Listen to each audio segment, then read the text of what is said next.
Good morning good morning students. ಎಲ್ಲರಿಗೂ ವಿದ್ಯಾಶಕ್ತಿಯ ಗಣಿತ ವಿಭಾಗಕ್ಕೆ ತಮಗೆಲ್ಲರಿಗೂ ಸ್ವಾಗತ. ಅದಕ್ಕಿಂತ ಮುಂಚೆ ಇವತ್ತು ಯಾವ ದಿನ ಹೇಳ್ರಿ? ಮಕ್ಕಳ ದಿನಾಚರಣೆ. ಎಲ್ಲರಿಗೂ ಮಕ್ಕಳ ದಿನಾಚರಣೆಯ ಶುಭಾಶಯಗಳನ್ನು ಹೇಳ್ತಾ ಇವತ್ತಿನ ಕ್ಲಾಸ್ ಅನ್ನ ಸ್ಟಾರ್ಟ್ ಮಾಡ್ತಾ ಇದ್ದೀನಿ. ಸೊ ಇವತ್ತು 8ನೇ ತರಗತಿಯ ಹೊಸ ಪಾಠ. ಈಗ ಆಲ್ರೆಡಿ ನಾನು ವರ್ಗಗಳು ಮತ್ತು ವರ್ಗಮೂಲಗಳು ಅನ್ನೋ ಒಂದು ಪಾಠವನ್ನ ಸ್ಟಾರ್ಟ್ ಮಾಡಿದ್ದೆ. ಈಗ ಅದನ್ನು ಮುಗಿಸಿದ ಮೇಲೆ ಇವತ್ತು ಅದರ ಮೇಲೆ ನಾನು ಮಲ್ಟಿಪಲ್ ಚಾಯ್ಸ್ ಕ್ವಶನ್ಸ್ ಅನ್ನು ಕೇಳ್ತಾ ಇದ್ದೀನಿ. ಈಗ ನೆಕ್ಸ್ಟ್ ಪಾಠ ಯಾವ್ದಂದ್ರ ಬೀಜೋಕ್ತಿಗಳು ಮತ್ತು ನಿತ್ಯ ಸಮೀಕರಣಗಳು, ಅಲ್ಜಿಬ್ರಿಕ್ ಇಕ್ವೇಶನ್ಸ್ ಅಂಡ್ ಐಡೆಂಟಿಟೀಸ್ ಅಂತ ಈ ಪಾಠದ ಹೆಸರು. ಹೌದಾ? ಬೀಜೋಕ್ತಿಗಳು ಮತ್ತು ನಿತ್ಯ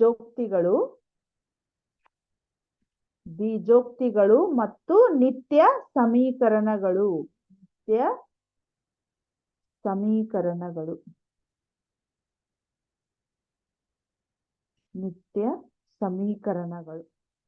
ಬೀಜೋಕ್ತಿಗಳು, ಅಲ್ಜಿಬ್ರಿಕ್ ಇಕ್ವೇಶನ್ಸ್ ಅಂಡ್ ಐಡೆಂಟಿಟೀಸ್ ಅಂತ ಇದೆ. ಸೊ ಬೀಜೋಕ್ತಿಗಳು, ಫಸ್ಟ್ ವರ್ಡ್ ನಮ್ದು ಏನಿದೆ ಅಂದ್ರ ಬೀಜೋಕ್ತಿಗಳು ಅಂದ್ರೇನು? ನಮಗೀಗ ಆಲ್ರೆಡಿ ನಿಮಗೆ ಸ್ವಲ್ಪ ಬೀಜಗಣಿತ ಅಂದ್ರೆ ನಿಮಗ ಗಣಿತದ ವಿಭಾಗಗಳು ಎಷ್ಟದಾವ್ ಹೇಳ್ರಿ? ಅಂಕಗಣಿತ, ಬೀಜಗಣಿತ, ರೇಖಾಗಣಿತ. ಅಂಕಗಣಿತ ಒಳಗಂದ್ರ ಸಂಖ್ಯೆಗಳಷ್ಟ ನಾವು ಇದನ್ನ ಮಾಡ್ತಿರ್ತೇವೆ. ಹೌದಾ? ಅದನ್ನಷ್ಟ ಐಡೆಂಟಿಫೈ ಮಾಡ್ತಿರ್ತೇವೆ. ಬೀಜಗಣಿತದೊಳಗ ನಮಗೇನಾಗ್ತಾವು? ಚರಾಕ್ಷರ ಮೀನ್ಸ್ ಅದ್ರೊಳಗ್ ನಾವ್ ಏನ್ ಮಾಡ್ತೇವಿ? ಅಲ್ಫಾಬೆಟ್ಸ್ ಗಳನ್ನ, ABCD ಗಳನ್ನ ಯೂಸ್ ಮಾಡ್ತೇವಿ, ಅಥವಾ ABCD XY ಇವನ್ನೆಲ್ಲ ನಾವು ಯೂಸ್ ಮಾಡ್ತಾ ಇರ್ತೇವೆ. ಯಾವ್ದು ಹೇಳಿರೋದು? ಬೀಜಗಣಿತ.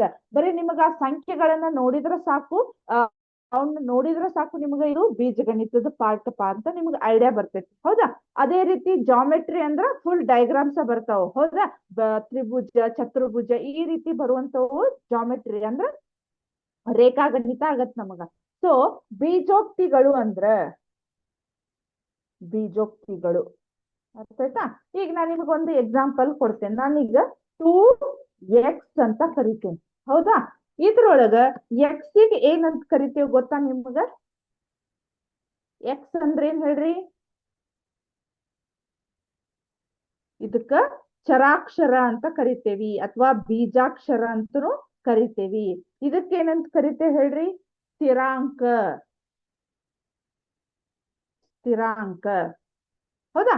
ಈಗ ನಿಮ್ಗ 2 ವ್ಯಾಲ್ಯೂ ಸ್ಥಿರಾಂಕ, ಅದ್ರದ್ದು ವರ್ಡ್ ಹೇಳುವಂಗ ಸ್ಥಿರವಾಗಿ, ಕಾನ್ಸ್ಟಂಟ್, ಇದಕ್ಕೇನಂತ ಕರಿತೀವಿ? ವೇರಿಯಬಲ್ಸ್ ಅಂತ ಕರಿತೇವೆ. ಅರ್ಥ ಆಯ್ತಾ?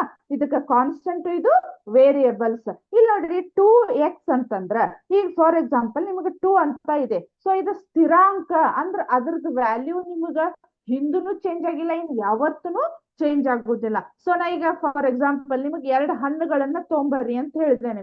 2 ಹಣ್ಣು ಅಂದ್ರೆ ನಿಮ್ ಕಾನ್ಸೆಪ್ಟ್ 2 ಅಂತಷ್ಟ ತಗೊಂಡ್ಬರ್ತೀರಿ ನೀವು. ಹೌದಾ? ಅರ್ಥ ಆಯ್ತಾ? ನೀವ್ ಯಾವಾಗಾದ್ರೂ ಒಬ್ರು 2 ತಗೊಂಡ್ಬಂದು ಅದ್ರ ವ್ಯಾಲ್ಯೂ ಏನಾದ್ರೂ 4 ಆಗಿದೇನೋ 8 ಆಗಿದೇನೋ? ಇಲ್ಲ. 2 ಅಂದ್ರೆ ಪರ್ಟಿಕ್ಯುಲರ್ ಆಗಿ ಅದು ಯಾವತ್ತು ಅದ್ರ ವ್ಯಾಲ್ಯೂ ನಮಗ ಚೇಂಜ್ ಆಗುದಿಲ್ಲ. ಅದಕ್ಕೆ ನಾವೇನಂತ ಕರಿತೀವಿ? ಸ್ಥಿರಾಂಕ ಅಂತ ಕರಿತೀವಿ. ಇಲ್ಲಿ ಚರಾಕ್ಷರ ಅಂತಂದ್ರ ನಮಗ್ ಏನಾಗತ್ತಂದ್ರ, ಈಗ ಫಾರ್ ಎಕ್ಸಾಂಪಲ್ ಒಂದ್ ಯಾವ್ದೋ ಇಕ್ವೇಶನ್ ಒಳಗ್ ನಾನು x=5 ಅಂತ ಹಾಕಿರ್ತೇನಿ. ಇನ್ನೊಂದ್ ಯಾವ್ದೋ ಇಕ್ವೇಶನ್ ಒಳಗ x=100 ಅಂತ ಹಾಕ್ತೇನಿ.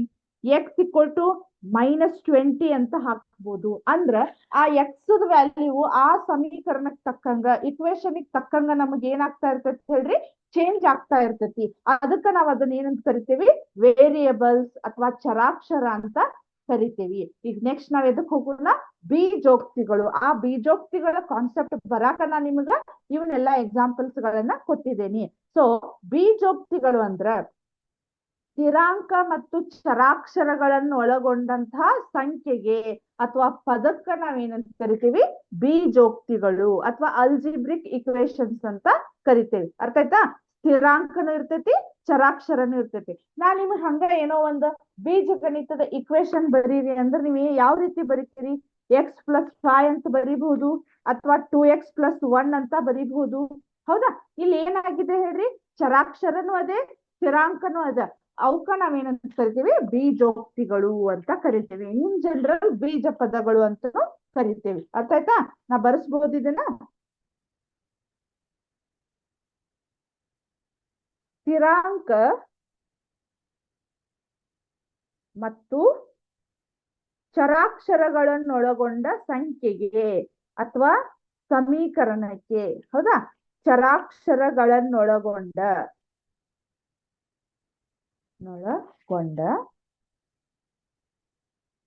ಸಂಖ್ಯೆಗೆ ಬೀಜೋಕ್ತಿಗಳು ಎನ್ನುತ್ತೇವೆ. ಬೀಜೋಕ್ತಿಗಳು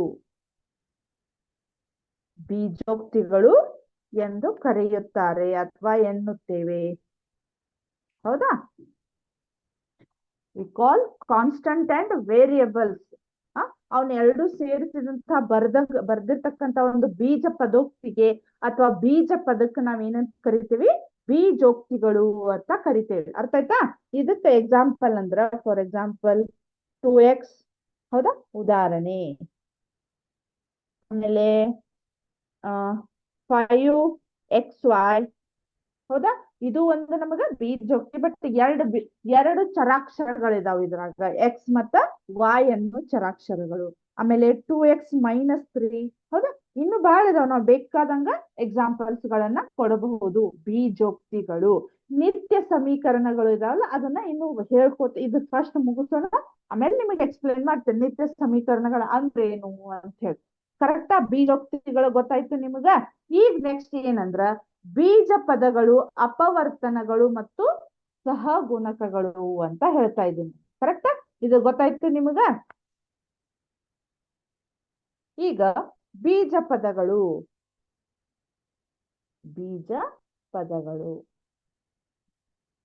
ಎಕ್ಸ್ಪ್ರೆಷನ್ಸ್ ಅಂತ ಕರೀತಾರೆ ಇವಕ್ಕ. ಬೀಜ ಪದಗಳು, ಅಪವರ್ತನಗಳು, ಸಹಗುಣಕಗಳು. ಫಾರ್ ಎಕ್ಸಾಂಪಲ್ ನಾನೀಗೇನ್ ಹೇಳ್ತೇನಂದ್ರ 6xy ಅಂತ ಬರೀತೇನೆ, ಹೌದಾ? ಇದಕ್ ನಾವೇನಂತ ಕರಿತೇವಿ? ಬೀಜ ಪದಗಳು ಅಂತ ಕರಿತೇವಿ. ಇದಕ್ಕ ಬೀಜ ಪದಗಳು.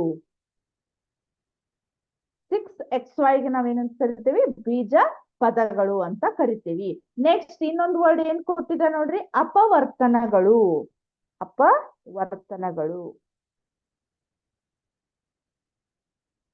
ಅಪವರ್ತನಗಳು ಅಂದ್ರ, ಈಗ 6xy ದ ಅಪವರ್ತನಗಳು ಅಂತಂದ್ರ ಇಲ್ಲಿ ನೋಡ್ರಿ, 6xy.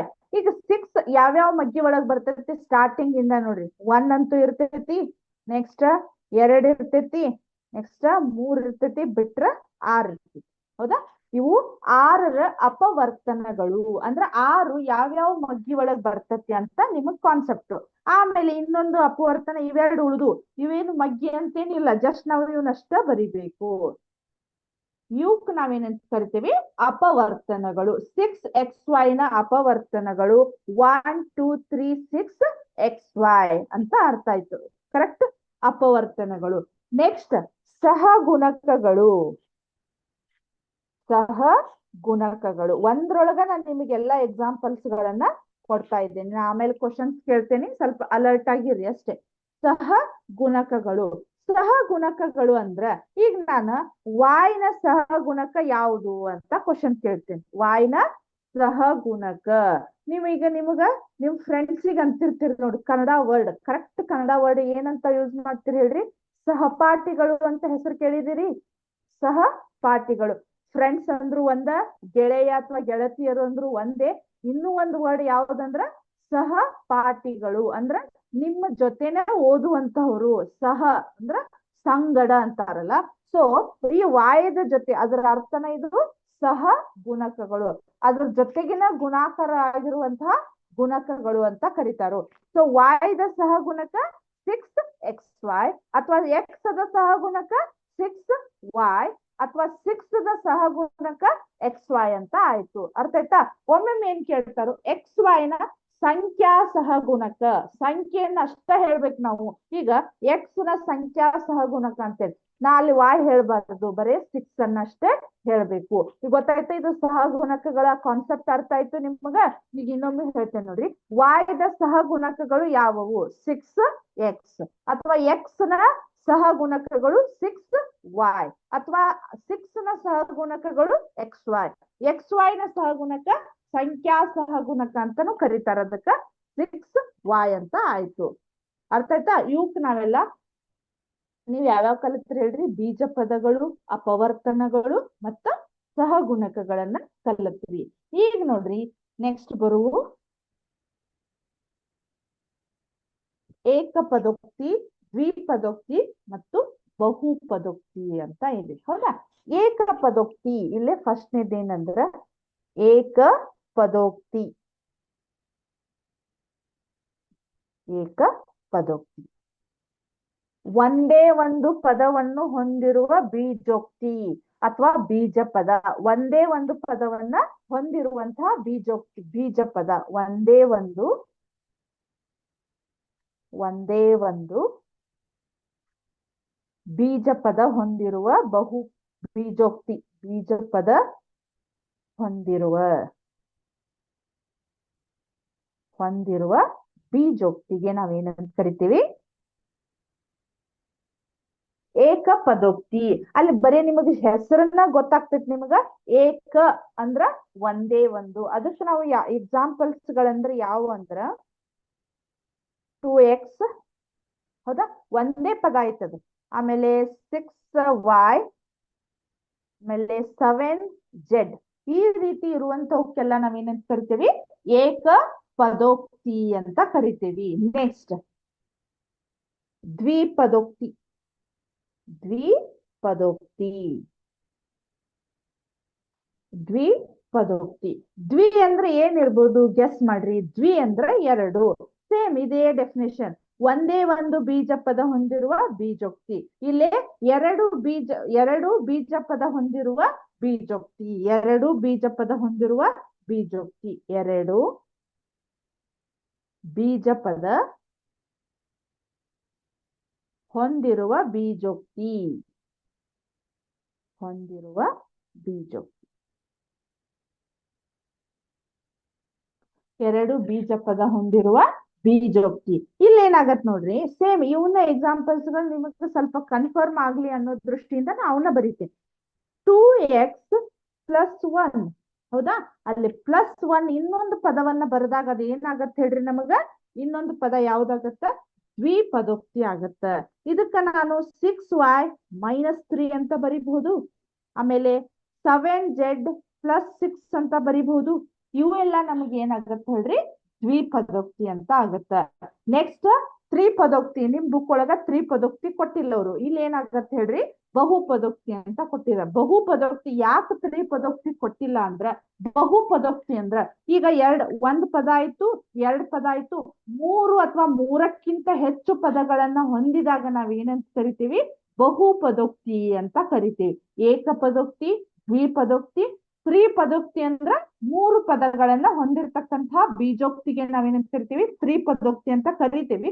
ಬಟ್ ಅದು ಡೆಫಿನೇಷನ್ ಬಹುಪದೋಕ್ತಿದು ಆಲ್ಮೋಸ್ಟ್ ಅದು ಸೇಮ್ ಇರೋದಕ್ಕೆ ಅವರು ಅದನ್ನ ಚೇಂಜ್ ಮಾಡಿದಾರು. ಬಹುಪದೋಕ್ತಿ ಅಂದ್ರ ಮೂರು ಅಥವಾ ಮೂರಕ್ಕಿಂತ ಹೆಚ್ಚು ಪದಗಳನ್ನು ಹೊಂದಿರುವ ಬೀಜೋಕ್ತಿ. ಹೌದಾ? ಇದು ಯಾವ ರೀತಿ ಇರ್ತೈತೆ ನೋಡ್ರಿ? 6x + 2y - 2. ಅರ್ಥಾಯ್ತಾ? ಇವೆಲ್ಲ ನಮಗ್ ಏನಾಗತ್ತಂದ್ರ ಬಹುಪದೋಕ್ತಿ ಆಗತ್ತ. ಆಮೇಲೆ ನಾ ಇನ್ನೊಂದು ಬರಿಬಹುದಾ? 8x + 2z + c =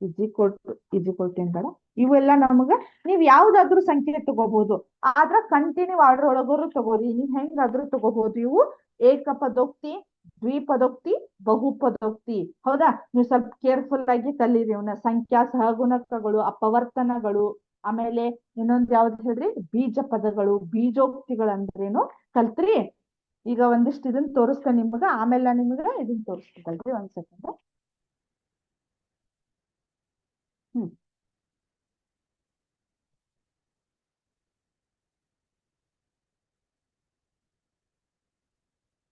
ಇಲ್ಲ ನೋಡ್ರಿ.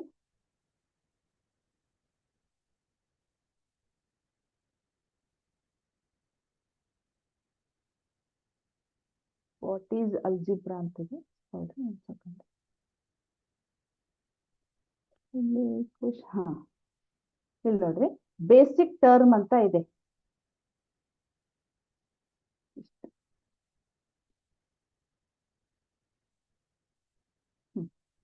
ಈಗ ನಾ ಇಲ್ಲೇನ್ ಮಾಡ್ತೇನೆ? ನಿಮ್ಗ ವೇರಿಯೇಬಲ್ಸ್ ಯಾವ್ದನ್ನ ತೋರಿಸ್ರಿ ಅಂತ ಇದೆ. ಹೌದಾ? ನಾನೀಗ ಎಕ್ಸ್ಪ್ರೆಷನ್ ಕೋಎಫಿಷಿಯಂಟ್ ಅಂತ ತೋರಿಸ್ತೇನೆ. ಅಂದ್ರ ಸಹಗುಣಕಗಳು the number bar quantity multiplied by the variable coefficient. ಅದಕ್ಕೆ ಎಕ್ಸಾಂಪಲ್ಸ್ ಗಳು, ಶೋ ಎಕ್ಸಾಂಪಲ್ಸ್. ಇಲ್ಲಿ ನೋಡ್ರಿ 12x minus 9, ಹೌದಾ? 12 is the coefficient of x. ಅಂದ್ರ ಈಗ x ದ ಸಹಗುಣಕ, ಹೌದಾ? x ದ ಸಹಗುಣಕ ಎಷ್ಟಿದೆ ನಮ್ಗ? 12 ಇದೆ. ಆಮೇಲೆ ಎಕ್ಸಾಂಪಲ್ ನೋಡ್ರಿ, x plus 7, 1 is the coefficient of x ಅಂತ ಇದೆ. x ಇಲ್ಲಿ ಏನು ಇರ್ಲಿಲ್ಲ ಅಂದ್ರೆ ಎಷ್ಟಿರ್ತೈತಿ ಹೇಳ್ರಿ ನಮಗ? 1 ಇರ್ತೈತಿ. ಅರ್ಥ ಆಯ್ತಾ? ನೆಕ್ಸ್ಟ್ ಇನ್ನೊಂದು ಎಕ್ಸಾಂಪಲ್ ತೋರಿಸ್ತಾ ಇಲ್ಲೇ 3x square minus divided by 4 minus 7x divided by 6 ಅಂತ ಇದೆ. ಸೊ 3/4 ಅಂದ್ರೆ ಎಷ್ಟಾಗತ್ತದು? x ಸ್ಕ್ವೇರ್ ನ ಸಹಗುಣಕ. 7/6 ಅನ್ನೋದು x ನ ಸಹಗುಣಕ ಆಗತ್ತ. ಇನ್ನೊಂದು ಬೇರೆ ನೋಡೋಣ.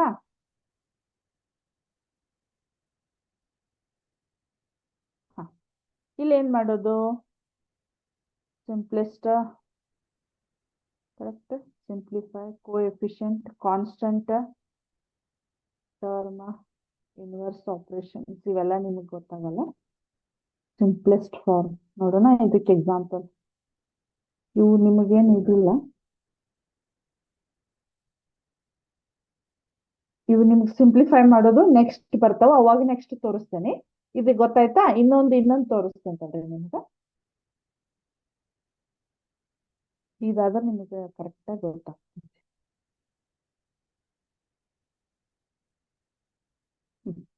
ಇಲ್ಲಿ ನೋಡ್ರಿ, 4x plus 16 ಅದನ್ನ ಏನಂತ ಕರಿತೀವಿ? ನೋನ್ ಆಸ್ ದ ಅಂತ ಇದೆ, ಹೌದಾ? ಅಲ್ಲಿ ನೋಡ್ರಿ, ಇಕ್ವೇಶನ್ ಅಂತ ಇದೆ, ಎಕ್ಸ್ಪ್ರೆಷನ್ ಅಂತ ಇದೆ, ಫಾರ್ಮುಲಾ ಅಂತ ಇದೆ. ಜಸ್ಟ್ ನಿಮಗೆ ಏನಾಗಿದೆ, ಅದು ಯಾವ ಪದ ನೋಡ್ರಿ? ಅದು ಯಾವ ಪದ? ಅದು 4x plus 16. ಇವಾಗಾದ್ರೂ ಹೇಳಿದೆ ನಾನು ನಿಮ್ಗೆ, ಯಾವ ಪದೋಕ್ತಿ ಅದು ಹೇಳ್ರಿ?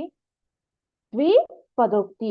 ಅದು ಯಾವುದೇ ಇಕ್ವೇಶನ್ ಅಲ್ಲ. ಇಕ್ವೇಶನ್ ಆದ್ರ ಇಸ್ ಈಕ್ವಲ್ ಟು 0 ಅಂತ ಇರುತ್ತೆ. ಸೊ ಇದನ್ನ ಏನಂತ ಹೇಳ್ಬೋದು ನಾನು? ಎಕ್ಸ್ಪ್ರೆಷನ್. Option B expression. ಹೌದಾ? ನೋಡೋಣ ಆನ್ಸರ್ ನಮ್ದು ಕರೆಕ್ಟ್ ಇದೆ ಅಂತ. ಕರೆಕ್ಟ್, ಹೌದಾ? ನೆಕ್ಸ್ಟ್ 4x ಸೇಮ್ ಅದೇ ಇದ್ರೊಳಗ ಎಕ್ಸ್. ಅದಕ್ಕೆ ಎಕ್ಸ್ಗೆ ನಾವ್ ಏನಂತ ಕರಿತೀವಿ? ಎಕ್ಸ್ಗೆ ನಾವ್ ಏನಂತ ಕರಿತೀವಿ? ಅಲ್ಲೇ ನಿಮಗೆ ಇಂಗ್ಲಿಷ್ ಒಳಗದಾವ, ನಾ ಕನ್ನಡ ಒಳಗೆ ಹೇಳ್ತೇನೆ. ವೇರಿಯಬಲ್ ಅಂದ್ರ ಚರಾಕ್ಷರ, ಎಕ್ಸ್ಪ್ರೆಷನ್ ಅಂದ್ರ ಬೀಜೋಕ್ತಿ, ಆಪರೇಟರ್ ಅದೊಂಥರ ಬೇರೆ, ಕೋಎಫಿಷಿಯಂಟ್ ಅಂದ್ರ ಸಹಗುಣಕ, ಕಾನ್ಸ್ಟಂಟ್ ಅಂದ್ರ ಸ್ಥಿರಾಂಕ. ಎಕ್ಸ್ ಅನ್ನೋದು ಏನ್ ನಮಗ್ ಹೇಳ್ರಿ? ಎಕ್ಸ್ ಅನ್ನೋದು ಚರಾಕ್ಷರ. ಚರಾಕ್ಷರಕ್ಕೆ ನಾವು ಇಂಗ್ಲಿಷ್ ಒಳಗೆ ಏನಂತ ಕರಿತೇವಿ? ವೇರಿಯಬಲ್ಸ್ ಅಂತ ಕರಿತೇವೆ. ಹೌದಾ? ನಮ್ಮ ಆನ್ಸರ್ ನೋಡೋಣ. ಕರೆಕ್ಟ್, ಹೌದಾ? ನೆಕ್ಸ್ಟ್ ಆಮೇಲೆ ಸೇಮ್ ಇದು ಆಪರೇಟರ್ ಅಂತ ಇದೆ. ಅಂದ್ರೆ ಆಪರೇಟರ್ ಅಂದ್ರೆ ಏನಂದ್ರ, ನಾವ್ ಏನಾದ್ರೂ ಸಬ್ಸ್ಟಿಟ್ಯೂಷನ್ ಮಾಡಿದಾಗ ಆನ್ಸರ್ ಬರ್ತಿರ್ತೈತಲ್ಲ, ಹೌದಾ? ಈಗ 4x plus 16 ಇದ್ರೊಳಗ 4 ಏನು? ಅಲ್ಲಿ ಎಕ್ಸ್ ವೇರಿಯಬಲ್ಸ್ ಆತು. ಇಲ್ಲಿ 4 ಏನಾಗತ್ ಹೇಳ್ರಿ? ನಿಮ್ಗೆ ಸ್ಟಾರ್ಟಿಂಗ್ ಹೇಳಿದೆ ನಾನು, variable, expression, operator, coefficient, constant. ಅಂದ್ರೆ ಇದು ಸ್ಥಿರಾಂಕ. ಸ್ಥಿರಾಂಕಕ್ಕ ನಾವೇನಂತ ಕರಿತೇವೆ ಇಂಗ್ಲಿಷ್ ಒಳಗ? ಕಾನ್ಸ್ಟಂಟ್ ಅಂತ ಕರಿತೇವಿ. ಓ, ಕಾನ್ಸ್ಟಂಟ್ ಆಗ್ಲಿಲ್ಲ ಇದು. 4 ಎಕ್ಸ್ಪ್ರೆಷನ್ ಕೋಎಫಿಷಿಯಂಟ್ ನೋಡಂತಲ್ರಿ. ಆಕ್ಚುಲಿ ಕಾನ್ಸ್ಟಂಟ್ ಆಗುತ್ತದೆ. ಹೌದು, ಕೋಎಫಿಷಿಯಂಟ್ ಅದನ್ನ ಸಹಗುಣಕ ಅಂತಾನು ಕರೆದಾರು. ಬಟ್ 4 ಅನ್ನೋದು ನಮ್ದು ಏನಾಗತ್ತೆ ಹೇಳ್ರಿ? ಕಾನ್ಸ್ಟಂಟ್ನು ಆಗ್ತೈತಿ. ಇವಾಗ ಇದನ್ನ ಕಾನ್ಸ್ಟಂಟ್ ಅಂತ ತಗೋತಾರ ಅನಿಸ್ತೈತಿ. 4x plus 16 above is known as the. ಇದು ಯಾವ್ದಂದ್ರ ಇವಾಗ ಇದು ಕಾನ್ಸ್ಟಂಟ್ ಆಗತ್ ನೋಡ್ರಿ. ವೇರಿಯಬಲ್ ಆಗೋದಿಲ್ಲ, ಎಕ್ಸ್ಪ್ರೆಷನ್, ಆಪರೇಟರ್, ಕೋಎಫಿಷಿಯಂಟ್, ಇದು ಇವಾಗ ಇದು ಕಾನ್ಸ್ಟಂಟ್ ಆಗತ್ ನೋಡ್ರಿ. ಹೌದಾ? ಕರೆಕ್ಟ್ ಆಯ್ತು. Next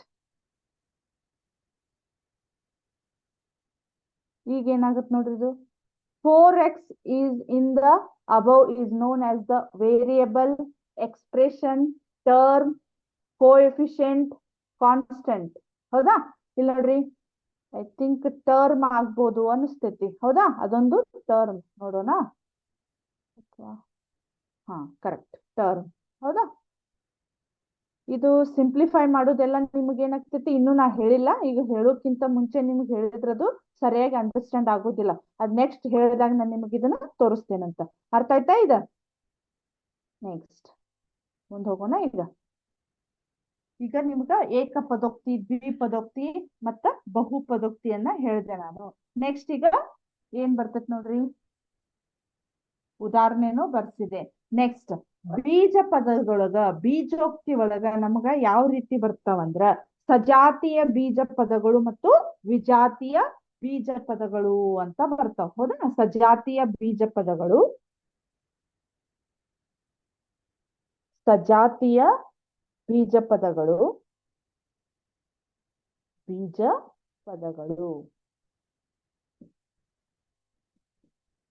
even algebraic equations, add algebraic equations ಅಂತ ಬರ್ತಾವು. ಸೊ ಸಜಾತಿಯ ಬೀಜ ಪದಗಳು ಅಂದ್ರೆ ಒಂದೇ ಚರಾಕ್ಷರ ಇರ್ಬೇಕದು. ಈಗ for example 2x, 6x, 8x, ಹೌದಾ?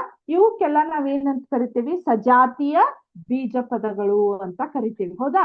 ಆಮೇಲೆ ವಿಜಾತಿಯ ಬೀಜ ಪದಗಳು, ವಿಜಾತಿಯ ಬೀಜ ಪದಗಳು, ವಿಜಾತಿಯ ಬೀಜ ಪದಗಳು. ವಿಜಾತಿಯ ಬೀಜ ಪದಗಳಿಗೆ ಎಕ್ಸಾಂಪಲ್ 2x ಮತ್ತದು 6x² ಅಂತ ಬರೀತೇನೆ ನಾನು. ನೀವು ಸೇಮ್ ಚರಾಕ್ಷರ ಐತ್ರಿ, ಬಟ್ ಅದು ಯಾಕ ವಿಜಾತಿಯ ಬೀಜ ಪದಗಳು ಅಂತ ಕ್ವಶನ್ ಕೇಳ್ಬಹುದು. ಯಾಕಂದ್ರೆ ಇದ್ರದ್ದು ಘಾತಾಂಕ ನಮಗ ಚೇಂಜ್ ಇದೆ, ಅದಕ್ಕಿದು ವಿಜಾತಿಯ ಬೀಜ ಪದಗಳು. ಎಕ್ಸ್ ಚರಾಕ್ಷರ ಸೇಮ್ ಇದೆ, ಡೋಂಟ್ ವರಿ, ಬಟ್ ಇಲ್ಲಿ ಏನಾಗಿದೆ, ಇದ್ರ ಘಾತಾಂಕ 2 ಇದೆ, ಇದ್ರ ಘಾತಾಂಕ 1 ಇದೆ. ಅಂದಾಗ ಇವೇನಾಗತ್ತೆ, ನಮಗ ವಿಜಾತಿಯ ಬೀಜ ಪದಗಳು ಆಗ್ತಾವು. ಈ ಬೀಜ ಪದಗಳ ಪ್ಲಸ್ ಮೈನಸ್ ಮಾಡುವಾಗ ನಿಮಗಿದು ಕರೆಕ್ಟ್ ಆಗಿ ಅಂಡರ್ಸ್ಟ್ಯಾಂಡ್ ಆಗತ್ತ. ಕರೆಕ್ಟ್? ಇಲ್ಲಿ ಏನಾಗತ್, ನಮಗ 2x + 6x² ನಮಗ ಕೂಡಿಸ್ಲಿಕ್ಕೂ ಬರುದಿಲ್ಲ, ಕಳಿಲಿಕ್ಕೂ ಬರುದಿಲ್ಲ, ಬಟ್ ಮಲ್ಟಿಪ್ಲೈ ಮಾಡಬಹುದು, ಅದಕ್ಕೇನ್ ತೊಂದ್ರೆ ಇಲ್ಲ. ಅವ್ ಹೆಂಗ್ ರೂಲ್ಸ್ ಅದಾವು ಏನಂತ ನಾನು ನಿಮ್ಗೆ ಇನ್ನು ನೆಕ್ಸ್ಟ್ ಹೇಳ್ತಾ ಇರ್ತೀನಿ. ಹೌದಾ? ಇದು ವಿಜಾತಿಯ ಬೀಜ ಪದಗಳು. ಅಥವಾ ಇದು ಇರ್ಬೋದು 6xy ಮತ್ತ 7x. ಹೌದಾ? ಇಲ್ಲಿ x ಐತ್ರಿ, ಇಲ್ಲಿ x ಐತಿ, ಬಟ್ ಇಲ್ಲಿ y ಇದೆಯಲ್ಲ, ಬಟ್ ಇಲ್ಲಿ y ಇಲ್ಲ.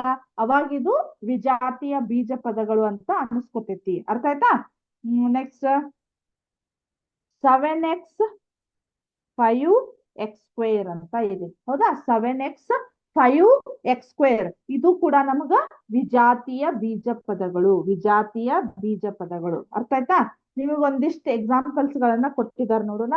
ಸಜಾತಿಯ ಬೀಜ ಪದಗಳು ಅಂದ್ರೆ ಒಂದೇ ಚರಾಕ್ಷರ ಇರ್ಬೇಕು, ಅದು ಸ್ಕ್ವೇರ್ ಅದು ಇರಬಾರ್ದು. ಸ್ಕ್ವೇರ್ ಇದ್ರೆ ಓಕೆ, ಬಟ್ ಒಂದ್ ಸ್ಕ್ವೇರ್ ಇಲ್ದೆ ಇನ್ನೊಂದು ಕ್ಯೂಬ್ ಅದು ಇತ್ತಂದ್ರದು ಸಜಾತಿಯ ಬೀಜ ಪದಗಳು ಅನ್ಸ್ಕೊಳ್ಳೋದಿಲ್ಲ. ಅದರದ ವ್ಯವಕಲನ ಮತ್ತ ಸಂಕಲನ ಕಲಿತ್ರಿ ಅಂದ್ರೆ ನಿಮಗ ಇನ್ನೂ ಕ್ಲಿಯರ್ ಆಗಿ ಕಾನ್ಸೆಪ್ಟ್ ಅರ್ಥ ಆಕೇತಿ. ಹೌದಾ? ನಿಮ್ಗೊಂದಿಷ್ಟು ಕ್ವಶನ್ಸ್ ಕೊಟ್ಟಿದ್ದಾರೆ ನೋಡ್ರಿ. ಈ ಕೆಳಗಿನ ಪ್ರತಿಯೊಂದಕ್ಕೂ 2 ಸಜಾತಿ ಪದಗಳನ್ನು ಬರೆಯಿರಿ. ಹೌದಾ? ಇಲ್ಲಿ ನೋಡ್ರಿ, ಫಸ್ಟ್ ಒನ್ 7xy ಅಂತ ಇದೆ. ಹೌದಾ? ಇದಕ್ ನಾನು 2 ಸಜಾತಿಯ ಪದಗಳನ್ನ ಬರಿಬೇಕಂತ. ಸಜಾತಿಯ ಪದಗಳು ಅಂದ್ರ ನೀವು ಇಲ್ಲಿ ಸಂಖ್ಯೆ ಏನ್ ಬೇಕಾದ್ರೂ ಬರ್ಕೋಬಹುದು, ಬಟ್ XY ಮಾತ್ರ ಸೇಮ್ ಇರ್ಬೇಕು. ಸ್ಕ್ವೇರು ಇರಬಾರ್ದು, ಕ್ಯೂಬು ಇರಬಾರ್ದು. ನೀವು ಸಂಖ್ಯೆ ಯಾವ್ದಾದ್ರು ಮೈನಸ್ ಆದ್ರೂ ಬರ್ಕೋರಿ, ಪ್ಲಸ್ ಆದ್ರೂ ಬರ್ಕೋರಿ. ಅರ್ಥ ಆಯ್ತಾ? ಈಗ ನೋಡ್ರಿ, ನಾನು 2 ಪದ ಬರೀರಿ ಅಂತಾರಲ್ಲ ಅವ್ರು, 5xy ಬರೀಬಹುದು. ಕರೆಕ್ಟ್. ನೆಕ್ಸ್ಟ್ -2xy ಅಂತ ಬರೀಬಹುದು. ಇವು ಸಜಾತಿಯ ಬೀಜ ಪದಗಳು. ಅರ್ಥ ಆಯ್ತಾ? ನೆಕ್ಸ್ಟ್ ಇನ್ನೊಂದು ತೋರಿಸ್ತೇನೆ ನೋಡ್ರಿ, ಸೆಕೆಂಡ್ ಒನ್ 4mn². ಇಲ್ಲಿ ಕೂಡ ನಮಗ mn² ಬರ್ಬೇಕಿಲ್ಲ, ಬಟ್ ನೀವು 4 ಬದ್ಲಿ ನೀವು ಯಾವ್ದು ಬೇಕಾದ್ರೂ ಸಂಖ್ಯೆಯನ್ನ ಬರಿಬಹುದು. ನಾನೀಗ 2mn² ಅಂತ ಬರಿಬಹುದು. ಆಮೇಲೆ 10mn². ಕರೆಕ್ಟ್. ಸಂಖ್ಯೆಗಳ ಬದ್ಲಿ ಆದ್ರೆ ಏನು ತೊಂದ್ರೆ ಇಲ್ಲ, ಬಟ್ ಈ ಚರಾಕ್ಷರಗಳ ಬದ್ಲಿ ಆದ್ರೆ ನಾವು ಅದಕ್ಕ ವಿಜಾತಿಯ ಪದಗಳು ಅಂತೇಳಿ. ಅವ್ರು ಕೇಳಿದ್ದು ನಮಗ ಸಜಾತಿಯ ಪದಗಳನ್ನ ಕೇಳಿದಾರು. ಅರ್ಥ ಆಯ್ತಾ? ನಾವಿವತ್ತ ಸಜಾತಿಯ ಪದಗಳು ಮತ್ತು ವಿಜಾತಿಯ ಪದಗಳನ್ನ ಕಲ್ತೀವಿ. ಸೊ ಇದ್ರ ನೆಕ್ಸ್ಟ್ ನಾನು ಬೀಜೋಕ್ತಿಗಳನ್ನ ಸಂಕಲನ ಮಾಡೋದು ಹೆಂಗ, ವ್ಯವಕಲನ ಮಾಡೋದು ಈಸಿ. ಸ್ವಲ್ಪ ನಿಮಗ ನೀವೇನು ಬೇಸಿಕ್ ಪ್ಲಸ್ ಮೈನಸ್ ಗೊತ್ತದವಲ್ಲ ಅವನ್ನ ಅಪ್ಲೈ ಮಾಡೋದು. ಬಟ್ ಬೀಜಗಣಿತ, ಬೀಜಾಕ್ಷರ ಅಥವಾ ಚರಾಕ್ಷರಗಳು ಇರುವುದಕ್ಕ ಒಂಚೂರು ಕನ್ಫ್ಯೂಷನ್ ಆಕೈತಿ, ಅದನ್ನ ನೀಟಾಗಿ ಕಲಿಯೋಣಂತ. ಬಟ್ ನಾನು ಇವತ್ತು ನಿಮಗ ಮಲ್ಟಿಪಲ್ ಚಾಯ್ಸ್ ಕ್ವಶನ್ಸ್ ಯಾವ್ದು ಹೇಳ್ರಿ, ವರ್ಗಗಳು ಮತ್ತು ವರ್ಗಮೂಲಗಳನ್ನ ಪಾಠಗಳನ್ನ ಮುಗಿಸಿದೇನಲ್ಲ, ಅದ್ರ ಮೇಲೆ ನಿಮಗೆ ಒಂದಿಷ್ಟು ಮಲ್ಟಿಪಲ್ ಚಾಯ್ಸ್ ಕ್ವಶನ್ಸ್ ಗಳನ್ನ ಕೇಳ್ತೀನಿ. ಅದ್ರ ನೆಕ್ಸ್ಟ್ ಟೈಮ್ ಉಳಿದ್ರೆ ಕ್ಲಾಸ್ ಕಂಟಿನ್ಯೂ ಮಾಡೋಣ ಅಂತ, ಇಲ್ಲಾಂದ್ರೆ ಇಲ್ಲ. ಹೌದಾ? ಮಲ್ಟಿಪಲ್ ಚಾಯ್ಸ್ ಕ್ವಶನ್ಸ್ ಹೋಗೋಣ. ಮಲ್ಟಿಪಲ್ ಚಾಯ್ಸ್ ಕ್ವಶನ್ ಇಲ್ಲಿದಾವ ನೋಡ್ರಿ. ಹೌದಾ?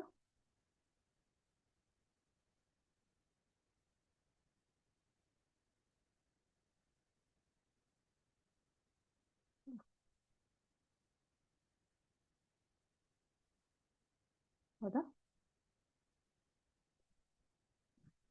ವಿದ್ಯಾಶಕ್ತಿಯ ರಸಪ್ರಶ್ನೆ ಕಾರ್ಯಕ್ರಮ, ಕ್ಲಾಸ್ 8th ಸಬ್ಜೆಕ್ಟ್ ಗಣಿತ.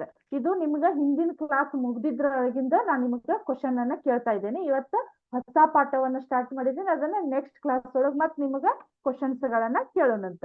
ನೋಡ್ರಿ, 25ರ ವರ್ಗ ಸಂಖ್ಯೆ ಎಷ್ಟ್ ಇರ್ಬೋದು ಹೇಳ್ರಿ? 25ರ ವರ್ಗ ಸಂಖ್ಯೆ. ಫಸ್ಟ್ ಕ್ವಶನ್ ಏನಿದೆ ನೋಡ್ರಿ ಇಲ್ಲಿ. 25ರ ವರ್ಗ ಸಂಖ್ಯೆ. Option A 625, 525, 125, 655. ಸೊ 25ರ ವರ್ಗ ಸಂಖ್ಯೆ ಎಷ್ಟಾಗತ್ತೆ ಹೇಳ್ರಿ ನಮ್ಗ? ಆಪ್ಷನ್ ಎ 625 ಅಂತ ಆಗತ್ತ. ನೆಕ್ಸ್ಟ್,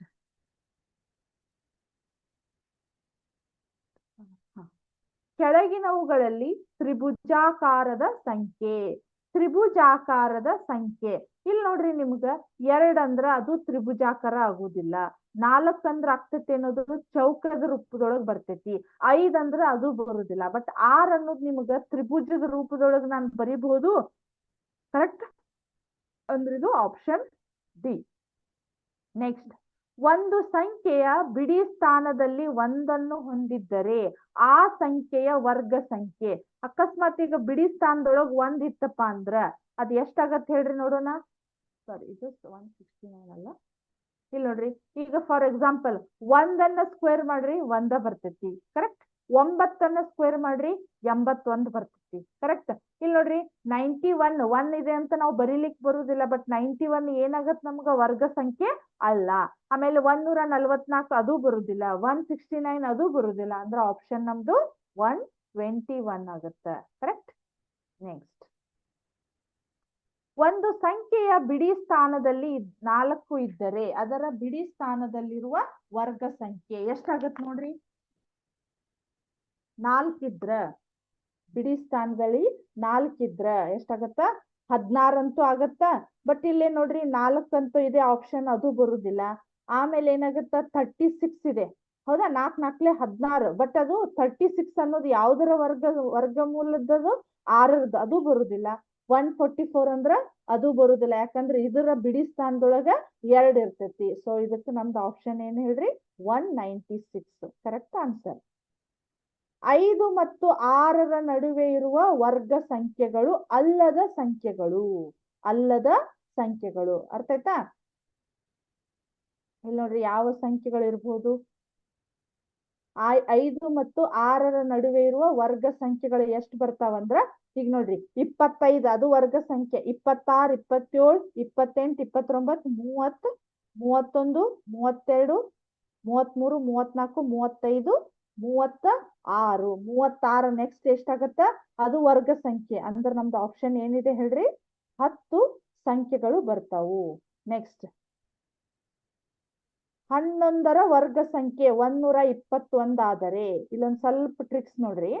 1 ಆಜು ಬಾಜು ಬರ್ದಾರೋ ಅವ್ನ 2 ಕೂಡ್ಸೆ ಇಲ್ಲಿ 2 ಬರ್ದಾರ. 11ರ ವರ್ಗ ಸಂಖ್ಯೆ. ಈಗ 111ರ ವರ್ಗ ಸಂಖ್ಯೆ ಅಂದ್ರ 1 ಆಜು ಬಾಜು ಬರೋದು, ನಡಕ್ ಮತ್ 2 ಬರದ ನಾವು ನಡಕ್ ಮತ್ ಕೂಡ್ಸಿದ್ದನ್ನ ಬರಿಬೇಕು 3. ಈ ರೀತಿ ನಿಮಗೆ ಎಕ್ಸಾಂಪಲ್ಸ್ ಗಳನ್ನ ನಾನು ಬುಕ್ ಒಳಗ್ ಮಾಡ್ಸಿದ್ದೇನೆ. ಹೌದಾ? ಅಂದ್ರೆ ಇದ್ರದ್ದು ಆಪ್ಷನ್ ಯಾವ್ದು ಬರ್ತೈತಿ ಹೇಳ್ರಿ?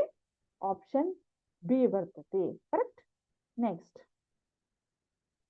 5278 ಒಂದು ವರ್ಗ ಸಂಖ್ಯೆ ಆದರೆ ಅದರ ಬಿಡಿ ಸ್ಥಾನದಲ್ಲಿರುವ ಸಂಖ್ಯೆ. ಬಿಡಿ ಸ್ಥಾನದಲ್ಲಿ ಈ ಸಂಖ್ಯೆಯನ್ನ ವರ್ಗ ಮಾಡಿದ್ರ 5278ನ ವರ್ಗ ಮಾಡಿದ್ರ ಅದರ ಬಿಡಿ ಸ್ಥಾನದೊಳಗ್ ಯಾವ ಸಂಖ್ಯೆ ಬರ್ಬೋದು ಹೇಳ್ರಿ? ನಿಮ್ಗ ಅರ್ಥ ಆಗುವಂಗಂದ್ರ ಈ 8ನಷ್ಟ ನೀವು ನೋಡ್ಕೋರಿ. 8 8 64. ಅಂದ್ರ ಇದನ್ನ ಇಷ್ಟು ಗುಣಾಕಾರ ಮಾಡಿ ನೀವು ಅದರ ಬಿಡಿ ಸ್ಥಾನದೊಳಗೆ ಯಾವ ಸಂಖ್ಯೆ ಬರ್ತೈತೆ ಹಂಗಾರ? 4 ಬರ್ತೈತಿ. ಅರ್ಥ ಆಯ್ತಾ? ನೆಕ್ಸ್ಟ್ 400 ಈ ಸಂಖ್ಯೆಯನ್ನು ವರ್ಗ ಮಾಡಿದಾಗ ಬರುವ ಸೊನ್ನೆಗಳು. ಈಗ ನೋಡ್ರಿ 400 ಇನ್ನು 400 ಗುಣಾಕಾರ ಮಾಡಿದಾಗ 2 ಸೊನ್ನೆ ಇದ್ರ ಡಬಲ್ ಆಗತ್ತ. ಅರ್ಥ ಆಯ್ತಾ? 400 ಇದ್ರ ಅಂದ್ರೆ ಎಷ್ಟಾಗತ್ 4 4 16 ಪ್ಲಸ್ 4 0 ಬರ್ತಾವ. ಹೌದಾ? ನಿಮ್ಗೆ ಇನ್ನು ಸಿಂಪಲ್ ಟ್ರಿಕ್ಸ್ ಒಳಗಂದ್ರೆ 2 ಪ್ಲಸ್ 2 4 0 ಬರ್ತಾವ. ಅರ್ಥ ಆಯ್ತಾ? ನೆಕ್ಸ್ಟ್ ಮೊದಲ 4 ಬೆಸ ಸಂಖ್ಯೆಗಳ ಮೊತ್ತ. ಬೆಸ ಸಂಖ್ಯೆಗಳ ಮೊತ್ತ ಎಷ್ಟಾಗತ್ ನೋಡ್ರಿ. ಬೆಸ ಸಂಖ್ಯೆಗಳು ಯಾವುವು? 1 3 5 7. ಹೌದಾ? ಎಷ್ಟಾಗತ್ ನೋಡ್ರಿ. 1 3 4 5 4 9 ಇನ್ನ ಎಷ್ಟಿತ್ತು? 7 ಉಳಿತು. 10 16 ಆಯ್ತು.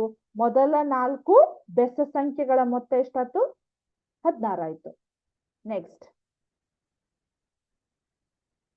ಇಲ್ಲಿ ನೋಡ್ರಿ, ಇವು ಅಷ್ಟು ಕೂಡ್ಸಿದ್ರ ನಿಮಗೆ ಎಷ್ಟು ಸಂಖ್ಯೆ ಬರ್ತೈತಿ ಇದ್ರದ್ದು ಅಂತ ಕೇಳಿದಾರ ಅವ್ರು. ಇದ್ರ ಮೊತ್ತ ನಮಗ್ ಸಿಂಪಲ್ ಟ್ರಿಕ್ಸ್ ನಾ ಏನ್ ಹೇಳಿದೆ ನೋಡ್ರಿ. ಇವ್ ಎಷ್ಟು ಸಂಖ್ಯೆ ಅದಾವಲ್ಲ ಅದನ್ನ ಸ್ಕ್ವೇರ್ ಮಾಡಿ ಇಡ್ಬೇಕಷ್ಟ. 1 2 3 4 5 6 7 8 9 10 ಇದೆ. ಹೌದಾ? ಇವನ್ನ ಅಷ್ಟು ಕೂಡ್ಸಿದ್ರ 10 ಸಂಖ್ಯೆ ಅದಾವಲ್ಲ ಅದನ್ನ ಸ್ಕ್ವೇರ್ ಮಾಡ್ರಿ. 10 ಹತ್ಲೆ ಎಷ್ಟಾಗತ್ತ ಹೇಳ್ರಿ?